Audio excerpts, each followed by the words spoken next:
ইতালির মতো পরাশক্তি দেশ যখন বাংলাদেশকে সেলুট জানায়, তখন সন্দেহ থাকে না যে বাংলাদেশের মর্যাদা বিশ্ব দরবারে আজ কোথায় গিয়ে পৌঁছেছে।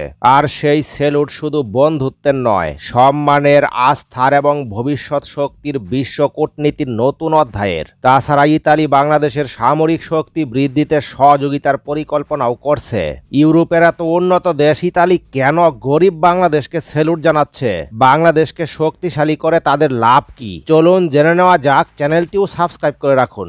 বাংলাদেশ ও ইতালির কূটনৈতিক সম্পর্কের গোড়াপত্তন স্বাধীনতার পর থেকেই। ইতালি 1972 সালেই বাংলাদেশকে স্বীকৃতি দেয়। চলমান বিশ্বে সামরিক ও প্রযুক্তিগত আধুনিকায়ন কার্যক্রমের অংশ হিসেবে বাংলাদেশ নিজেকে দৃঢ় করতে চাইছে, যার জন্য প্রণয়ন করা হয়েছে ফোর্সেস গোল 2030। ইউরোপিয়ান সংযোগ, প্রযুক্তিগত দক্ষতা ও প্রতিরক্ষা শিল্পে ইতালির দীর্ঘ অভিজ্ঞতা রয়েছে। ইতালির আগ্রহ বাংলাদেশের প্রতিরক্ষা খাতকে একটি উল্লেখযোগ্য সম্ভাবনায় পরিণত করা। এর অংশ হিসেবে রাডার সিস্টেম ইনস্টলেশন করে বাংলাদেশকে সহায়তার পরিকল্পনা করছে তারা। সম্প্রতি বাংলাদেশের পররাষ্ট্র উপদেষ্টা মোহাম্মদ তৌহিদ হোসেন ইতালির প্রতিনিধিদের বলেন, আমরা আমাদের প্রতিরক্ষা খাতে বৈচিত্র্য আনতে চাই। ইতালিও এই ক্ষেত্রে অবদান রাখতে ইচ্ছা প্রকাশ করেছে। তাছাড়া গত মে মাসে বিমান বাহিনী প্রধানের ইতালি সফর ছিল বিমান ও প্রতিরক্ষা নির্মাতা সংস্থা পরিদর্শনের সফর।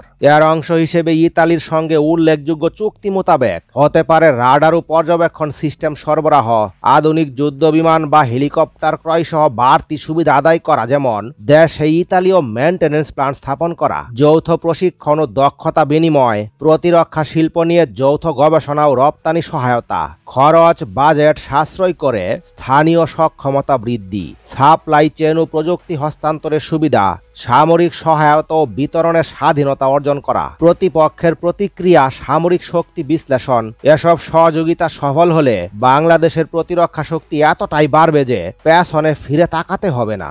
সংক্ষেপে বলতে গেলে ইতালির সঙ্গে বাংলাদেশের প্রতিরক্ষা সহযোগিতা শুধু একটি চুক্তি নয়, এটি ভবিষ্যৎ রূপায়ণ চিত্র, যেখানে প্রযুক্তি, কূটনীতি, নিরাপত্তা ও উৎপাদন একসাথে গাঁথা রয়েছে। ইতালির ভাষ্যমতে আজ বিশ্বে কৌশলগত ভারসাম্যের কেন্দ্রে রয়েছে বাংলাদেশ। মধ্যপ্রাচ্য, দক্ষিণ এশিয়া, ভারত মহাসাগর সবগুলো ট্রেড রুটের সঙ্গেই যুক্ত রয়েছে এই ভূমি। ইতালির পররাষ্ট্রমন্ত্রী বলেছেন, বাংলাদেশ শুধু বন্ধু নয়, বিশ্ব নেতৃত্বের উদীয়মান শক্তি। কিন্তু প্রশ্ন হলো, কেন ইতালি বাংলাদেশের প্রশংসায় এত মুখর?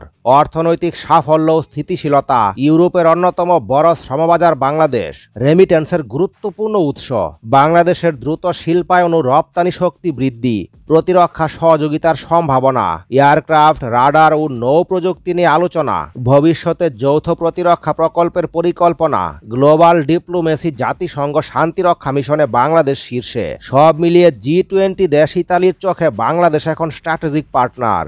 ইতালি বিশ্বের অন্যতম টেকনোলজি জায়ান্ট। তাদের আধুনিক নৌ প্রযুক্তি, রাডার ও যুদ্ধবিমান সাপোর্ট সিস্টেম আন্তর্জাতিকভাবে প্রশংসিত।